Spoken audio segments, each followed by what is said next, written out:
ಆತ್ಮೀಯ ವೀಕ್ಷಕರೇ ನಮಸ್ಕಾರ. ನಾನಿವತ್ತು ನಿಮಗೊಂದು ಪರಮ ಪವಿತ್ರವಾದಂತಹ ಒಂದು ವನಸ್ಪತಿಯನ್ನು, ಆಯುರ್ವೇದ ಗಿಡಮೂಲಿಕೆಯನ್ನು ಪರಿಚಯ ಮಾಡಿಕೊಡ್ತಿದ್ದೀನಿ. ಆ ಗಿಡಮೂಲಿಕೆ ಸಾಮಾನ್ಯವಾಗಿ ಎಲ್ಲ ಕಡೆ ಬೆಳೆಯೋದೇ ಇಲ್ಲ. ಅದು ಬೆಳೆಯುವಂಥದ್ದೇನೆ ಭಾಳ ಪವಿತ್ರವಾದಂತಹ ಸ್ಥಳದಲ್ಲಿ. ಅದರಲ್ಲೂ ಕೂಡ ಈ ಭಾಳ ವಿಶೇಷ, ಆದರೂ ನಿಮಗೆ ಅದನ್ನು ಕುತೂಹಲ ಹುಟ್ಟಿಸ್ಲಿಕ್ಕೆಲ್ಲ ಹೇಳ್ತಾ ಇರುವಂಥದ್ದು, ನೀವೇ ಸ್ವತಃ ಮುಂದೆ ನೋಡ್ತಾ ಇದ್ದೀರಿ. ಅದು ಭೂಮಿ ಮೇಲೆ ಬೆಳೆಯಲ್ಲ, ನೀರಿನ ಮೇಲೆ ಬೆಳೆಯಲ್ಲ, ಕಲ್ಲಿನ ಮೇಲೆ ಬೆಳಿತೈತಾ? ಕಲ್ಲಿನ ಮೇಲೆ ಬೆಳೀತೈತಾ ಅಂತ ನೋಡಿದರೆ ಅದು ಕೂಡ ಅರ್ಧ ಸುಳ್ಳು ಅರ್ಧ ನಿಜ ಅನಿಸುತ್ತೆ. ಆ ರೀತಿಯ ಒಂದು ಸ್ಥಳದಲ್ಲಿ ಬೆಳೆಯುವಂತಹ ಒಂದು ಪವಿತ್ರವಾದಂತಹ ಸಸ್ಯವನ್ನು ನಾನಿವತ್ತು ನಿಮಗೆ ಪರಿಚಯ ಮಾಡಿಕೊಡ್ತಾ ಇದ್ದೀನಿ. ನೋಡಿ, ಕೆಲವೊಮ್ಮೆ ಈ ವಿಡಿಯೋಗಳನ್ನು ಮಾಡ್ತಾ ಮಾಡ್ತಾ ಮಾಡ್ತಾ ಒಂದು ರೀತಿ ಯಾಂತ್ರಿಕವಾಗಿಬಿಟ್ಟಿರ್ತದೆ. ಆದರೆ ಕೆಲವೊಂದು ಸಸ್ಯಗಳನ್ನು ಪರಿಚಯ ಮಾಡಿಕೊಡ್ಬೇಕಾದ್ರೆ ನಿಜಕ್ಕೂ ಕೂಡ ನಮ್ಮಲ್ಲಿ ಒಂದು ಪಾಸಿಟಿವ್ ಆದಂತಹ ಎನರ್ಜಿ ಶುರುವಾಗ್ತದೆ. ಇವತ್ತು ನಾನು ನಿಮಗೆ ಪರಿಚಯ ಮಾಡಿಕೊಡ್ಲಿಕ್ಕೆ ಹೊರಟಿರುವಂತಹ ಸಸ್ಯವನ್ನು ನೀವಾಗಲೇ ನೋಡ್ತಾ ಇದ್ದೀರಿ. ಅದು ಎಲ್ಲಿ ಬೆಳೆದಿದೆ ಅಂತಲೂ ಕೂಡ ನೋಡ್ತಾ ಇದ್ದೀರಿ. ಅದು ಕಲ್ಲು ಗೋಡೆಯ ಸಂದಿನಲ್ಲಿ ಬೆಳೆದಿದೆ. ಅಂದರೆ ಇದು ಯಾವತ್ತೂ ಕೂಡ ನೆಲದ ಮೇಲೆ ಬೆಳೆಯೋದೇ ಇಲ್ಲ, ನೀರಿನಲ್ಲಿ ಬೆಳೆಯೋದಿಲ್ಲ. ಇದರ ಹೆಸರೇನು ಗೊತ್ತಾ? ಇದರ ಹೆಸರೇ ಒಂದು ಅದ್ಭುತವಾಗಿದೆ. ಇದರ ಹೆಸರು ಮಯೂರ ಶಿಖೆ. ನಿಮಗೆಲ್ಲ ಗೊತ್ತಿರುವ ಹಾಗೆ ಮಯೂರ ಅಂದರೆ ನವಿಲು. ಈ ಸಸ್ಯ ನವಿಲು ಗರಿಯನ್ನು ಹೋಲೋದ್ರಿಂದ ಅಥವಾ ಸಣ್ಣ ಬೀಸಣಿಕೆಯ ಆಕಾರವನ್ನು ಹೋಲೋದ್ರಿಂದ ಇದನ್ನು ನವಿಲು ಶಿಖೆ ಅಂತೇಳಿ ಕರೀತಾರೆ. ಇದರ ಮತ್ತಷ್ಟು ಹೆಸರುಗಳೇನಪ್ಪ ಅಂದರೆ ಮಧುಚ್ವದ ಅನ್ನುವ ಹೆಸರಿದೆ ಸಂಸ್ಕೃತದಲ್ಲಿ, ನೀಲಕಂಠ ಶಿಖಾ ಅನ್ನುವ ಹೆಸರು ಕೂಡ ಇದೆ, ಮತ್ತು ಸಹಸ್ರಾಹಿ ಅನ್ನುವ ಹೆಸರು ಕೂಡ ಇದೆ, ಹಂಸಪದಿ ಅನ್ನುವ ಹೆಸರಿದೆ. ಹಾಗೆ ನವಿಲು ಜುಟ್ಟು ಅಂತಲೂ ಕೂಡ ಕರೀತಾರೆ, ಗುಬ್ಬಿ ಕಾಲಿನ ಗಿಡ ಅಂತಲೂ ಕೂಡ ಕರೀತಾರೆ, ಗುಬ್ಬಿ ಕಾಲಿನ ಕಸ ಅನ್ನುವ ಹೆಸರು ಕೂಡ ಈ ಗಿಡಕ್ಕಿದೆ. ಈ ಸಸ್ಯವನ್ನು ಇಂಗ್ಲೀಷ್ನಲ್ಲಿ ಪೀಕಾಕ್ಸ್ ಟೈಲ್ ಫರ್ನ್ ಅಂತ ಹೇಳಿ ಕರೀತಾರೆ. ಇದರ ವೈಜ್ಞಾನಿಕ ಹೆಸರು ಆಕ್ಟಿನಿಯೋಪ್ಟೆರಿಸ್ ರೇಡಿಯೇಟಾ ಅಂತೇಳಿ. ಇದರ ಕುಟುಂಬ ಟೆರಿಟಿಡೇಸಿ. ಮಯೂರ ಶಿಖಾ ಅನ್ನುವ ಅದ್ಭುತವಾದ ಹೆಸರನ್ನು ಹೊಂದಿರುವಂತಹ ಈ ಸಸ್ಯ ಬಹು ಆಯಾಮದ ಚಿಕಿತ್ಸಕ ಮೌಲ್ಯವನ್ನು ಹೊಂದಿರುವಂತಹ ಆಯುರ್ವೇದ ಔಷಧದ ಗುಪ್ತ ರತ್ನ ಅಂತಲೇ ಇದನ್ನು ಕರೀತಾರೆ. ಚರಕ ಸಂಹಿತದಂತಹ ಭವ್ಯ ಪ್ರಾಚೀನ ಆಯುರ್ವೇದ ಗ್ರಂಥದಲ್ಲಿ ಈ ಮಯೂರಶಿಖ ಸಸ್ಯದ ಬಗ್ಗೆ ಉಲ್ಲೇಖಗಳಿವೆ. ಶುದ್ಧ ಪರಿಸರ ಹಾಗೂ ಸ್ವಚ್ಛಂದ ವಾತಾವರಣದಲ್ಲಿ ಮಾತ್ರ ಬೆಳೆಯುವಂತಹ ಈ ಮಯೂರಶಿಖ ಸಸ್ಯವು ಸಾಮಾನ್ಯವಾಗಿ ಈ ಬಂಡೆ ಕಲ್ಲುಗಳ ಸಂದಿನಲ್ಲಿ, ಅದರಲ್ಲೂ ಕೂಡ ಹಳೆಯ ಪಾಳು ಕಟ್ಟಡಗಳು ಅಂದರೆ ಕಲ್ಲು ಕಟ್ಟಡಗಳ ಸಂದುಗಳಲ್ಲಿ, ಅದರಲ್ಲೂ ಈ ದೇವಸ್ಥಾನದ ಕಟ್ಟಡಗಳಲ್ಲಿ ಮತ್ತು ಈ ದೇವಸ್ಥಾನದ ಕಲ್ಯಾಣಿಗಳಿರ್ತಾವಲ್ಲ, ಬಾವಿಗಳು, ಆ ಬಾವಿಗಳ ಕಲ್ಲಿನ ಕಟ್ಟಡದ ಸಂದುಗಳಲ್ಲಿ ಮಾತ್ರ ಈ ಮಯೂರಶಿಖ ಬೆಳೆಯೋದನ್ನು ನಾವು ನೋಡ್ಬೋದಾಗಿದೆ. ಅಂದರೆ ಸಾಮಾನ್ಯವಾಗಿ ಈ ಮಯೂರಶಿಖ ಸಸ್ಯ ಒಣ ಹಾಗೂ ಬಿಸಿ ವಾತಾವರಣದ ಬಂಡೆಗಳ ಸಂದಿನಲ್ಲಿ ಹಾಗೂ ಹಳೆಯ ಕಲ್ಲು ಕಟ್ಟಡಗಳ ಬಿರುಕಿನಲ್ಲಿ ಬೆಳೀತದೆ. ಈ ಮಯೂರಶಿಖ ಸಸ್ಯ ಬರೀ ಆಯುರ್ವೇದದಲ್ಲಿ ಔಷಧೀಯ ಸಸ್ಯ ಮಾತ್ರವಾಗಿ ಉಳಿದಿಲ್ಲ, ಇದು ವೈದಿಕ ವೃತ್ತಿನಲ್ಲಿ ಹೆಚ್ಚಾಗಿ ಬಳಕೆಯಾಗ್ತದೆ. ಅದರಲ್ಲಿಯೂ ಕೂಡ ಈ ಹೋಮದಲ್ಲಿ ಹವಿಸ್ಸಾಗಿ ಬಳಕೆಯಾಗ್ತದೆ. ಅದೇ ರೀತಿ ಮನೆಯ ದುಷ್ಟಶಕ್ತಿ ನಿವಾರಣೆಗೆ, ವಾಮಾಚಾರಕ್ಕೆ, ಮಾಟಮಂತ್ರಕ್ಕೆ ಮತ್ತು ಈ ವಾಸ್ತು ದೋಷಗಳ ನಿವಾರಣೆಗೆ, ಹೀಗೆ ಅನೇಕ ಪಾಸಿಟಿವ್ ಎನರ್ಜಿಗೋಸ್ಕರ ಇದನ್ನು ಬಳಸ್ತಾರೆ. ಹೀಗಾಗಿ ಈ ಸಸ್ಯವನ್ನು ಮನೆಯಲ್ಲಿ ಬೆಳೆಸಬೇಕು ಅಂತೇಳಿ ಕುಂಡದಲ್ಲಿ ಬೆಳೆಸಲಿಕ್ಕೆ ಅನೇಕ ಜನ ಪ್ರಯತ್ನ ಪಟ್ಟಿದ್ದಾರೆ.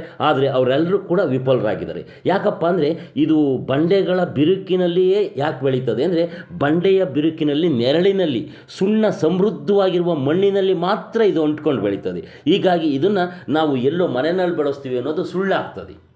ಹಾಗಿದ್ರೆ ಈ ಮಯೂರಶಿಖ ಸಸ್ಯ ಎಲ್ಲಿ ಕಂಡು ಬರ್ತದಪ್ಪ ಅಂದರೆ, ಈ ತಾಳಿಕೋಟೆ, ಐತಿಹಾಸಿಕ ತಾಳಿಕೋಟೆ ಇದೆಯಲ್ಲ, ಈ ತಾಳಿಕೋಟೆಯ ಹಳೆಯ ಮನೆಯ ಹೊರಗೋಡೆಗಳಲ್ಲಿ ಇದನ್ನು ಸಾಕಷ್ಟು ಕಾಣ್ಬೋದಿತ್ತು ಅಂತ ಹೇಳ್ತಾರೆ.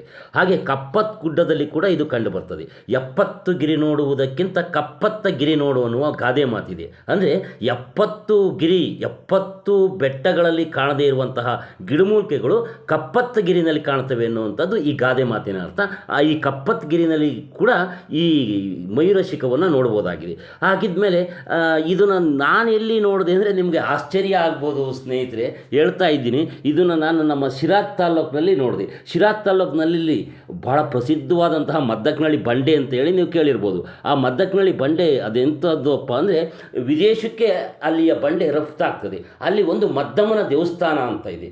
ಆ ಮದ್ದಮ್ಮನ ದೇವಸ್ಥಾನ ಭಾಳ ಪ್ರಾಚೀನವಾದಂತಹ ಮತ್ತು ಭಾಳ ಶಕ್ತಿ ದೇವತೆ ಅಂತ ಹೇಳಿ ಹೆಸರಾಗಿರುವಂಥದ್ದು. ಆ ಮದ್ದಮ್ಮನ ದೇವಸ್ಥಾನದ ಕಲ್ಲು ಕಟ್ಟಡದಲ್ಲಿ ಈ ಮಯೂರಶಿಖ ಸಸ್ಯವು ನನಗೆ ದರ್ಶನವನ್ನು ಕೊಡ್ತು. ಈ ಮಯೂರಶಿಖ ಸಸ್ಯವನ್ನು ಆಯುರ್ವೇದದಲ್ಲಿ 10 ಪ್ರಮುಖ ರೋಗಗಳಿಗೆ ಔಷಧಿಯನ್ನಾಗಿ ಬಳಸಲಾಗ್ತದೆ. ಅವುಗಳಲ್ಲಿ ಯಾವ್ಯಾವಪ್ಪ ಅಂದರೆ, ಮಧುಮೇಹ, ಅತಿಸಾರ, ರಕ್ತಪಿತ್ತ, ಜ್ವರ, ಕೆಮ್ಮು ಮತ್ತು ಉಸಿರಾಟದ ತೊಂದರೆ, ಮೂಲವ್ಯಾಧಿ, ಮೂತ್ರದೋಷ ಮತ್ತು ಸ್ತ್ರೀ ಸಂತಾನೋತ್ಪತ್ತಿಯ ತೊಂದರೆಗಳು, ಪಾಂಡುರೋಗ ಅಂದರೆ ರಕ್ತಹೀನತೆ ಇರುವಂಥದ್ದು ಮತ್ತು ಈ ಸುಡುವ ಸಂವೇದನೆಗಳಿಂದ ಉಂಟಾಗುವಂತಹ ರೋಗಗಳು, ಇವುಗಳೆಲ್ಲವಕ್ಕೂ ಕೂಡ ಇದನ್ನು ಔಷಧಿಯಾಗಿ ಆಯುರ್ವೇದದಲ್ಲಿ ಬಳಸಲಾಗ್ತದೆ.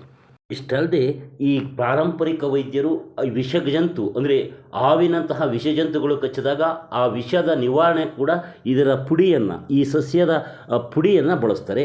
ಹಾಗೆ ಈ ಸಸ್ಯದ ಪುಡಿಯನ್ನು ತಲೆ ಕೂದಲು ಬೆಳವಣಿಗೆಗೆ ಬಳಸ್ತಾರೆ. ಮತ್ತು ಈ ಚರ್ಮ ಕಾಯಿಲೆಗಳು, ಈ ತುರಿಕೆ, ಉಳ್ಕಡ್ಡಿ, ಈ ರೀತಿಯ ಕಾಯಿಲೆಗಳಿಗೂ ಕೂಡ ಈ ಸಸ್ಯದ ಎಲೆಯ ಪೇಸ್ಟನ್ನು ಅಂಟಿಸ್ತಾರೆ. ಹೀಗಾಗಿ ಆ ಕಾಯಿಲೆಗಳು ಬೇಗ ನಿವಾರಣೆ ಆಗ್ತವೆ ಅಂತೇಳಿ ಆಯುರ್ವೇದ ಅಥವಾ ಈ ಪಾರಂಪರಿಕ ವೈದ್ಯರು ಹೇಳ್ತಾರೆ. ಈ ಬಂಜೆತನವನ್ನು ಅನುಭವಿಸುವಂತಹ ಮಹಿಳೆಯರು ಗರ್ಭಧಾರಣೆಗಾಗಿ ಈ ಸಸ್ಯದ ಬೇರನ್ನು ಹಾಲಿನೊಂದಿಗೆ ಬೆರೆಸಿ ಸೇವಿಸುವುದರಿಂದ ಗರ್ಭ ನಿಲ್ಲುತ್ತದೆ ಅಂತಲೂ ಕೂಡ ಆಯುರ್ವೇದ ವೈದ್ಯರು ಮತ್ತು ಈ ಪಾರಂಪರಿಕ ವೈದ್ಯರು ಹೇಳ್ತಾರೆ.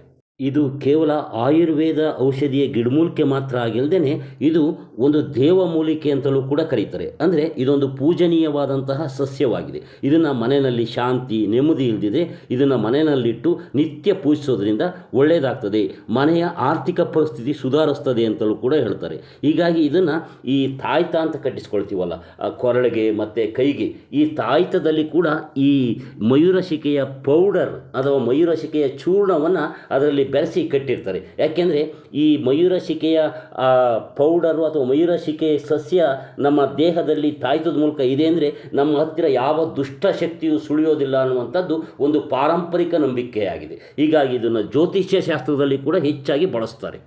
ಈ ಮಯೂರಶಿಕೆಯನ್ನು ಭಾರತೀಯ ಜ್ಯೋತಿಷ್ಯ, ವಾಸ್ತು ಮತ್ತು ತಾಂತ್ರಿಕ ದೋಷಗಳಲ್ಲಿ ಮತ್ತು ಆಧ್ಯಾತ್ಮಿಕ ಕಲಿಕೆ ಅಥವಾ ಆಧ್ಯಾತ್ಮಿಕ ಸಿದ್ಧಿನಲ್ಲಿ ಕೂಡ ಇದನ್ನು ಬಳಸ್ತಾರೆ.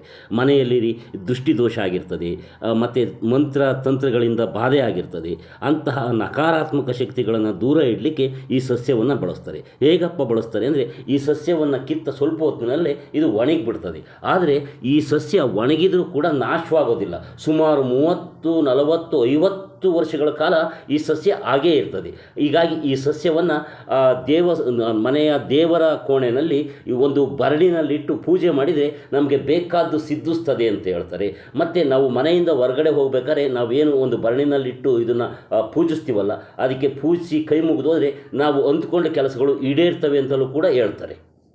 ಈ ಮಯೂರಶಿಕೆ ಸಸ್ಯದಲ್ಲಿ 100ಕ್ಕೆ 100ರಷ್ಟು ಸಿದ್ಧಿಶಕ್ತಿ ಇದೆ ಎನ್ನುವ ನಂಬಿಕೆ ಈ ತಾಂತ್ರಿಕ ವಿದ್ಯಾಪರಿಣಿತರಲ್ಲಿ ಇದೆ. ಅವರು ಹೇಳುವ ಪ್ರಕಾರ ಈ ಗರ್ಭಿಣಿ ಸ್ತ್ರೀಯರ ಬಳಿ ಈ ಸಸ್ಯ ಇದ್ದರೆ ಅವರ ಹೆರಿಗೆ ಸರಳವಾಗಿ ಆಗ್ತದೆ, ಅಂದರೆ ಯಾವುದೇ ಸಿಜೇರಿಯನ್ ಇಲ್ಲದೆ ಆಗ್ತದೆ.